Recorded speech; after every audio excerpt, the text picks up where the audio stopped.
انسان اپنی توہین تو معاف کر سکتا ہے،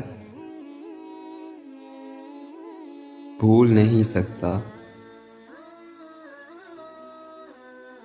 کسی کی خصلت دیکھنی ہو تو اس کے ساتھ کھانا کھاؤ۔ خوش قسمت ہے وہ انسان جس کے لیے کوئی روئے،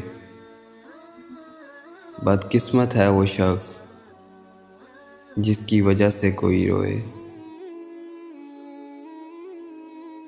غیبت کرنا کمزور آدمی کی آخری کوشش ہوتی ہے۔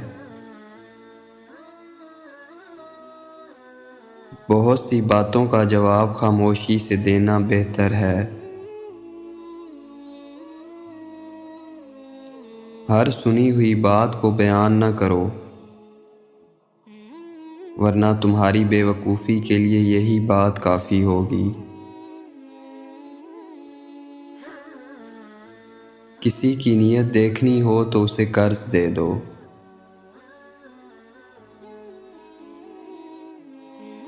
کسی کو تم دل سے چاہو اور وہ تمہاری قدر نہ کرے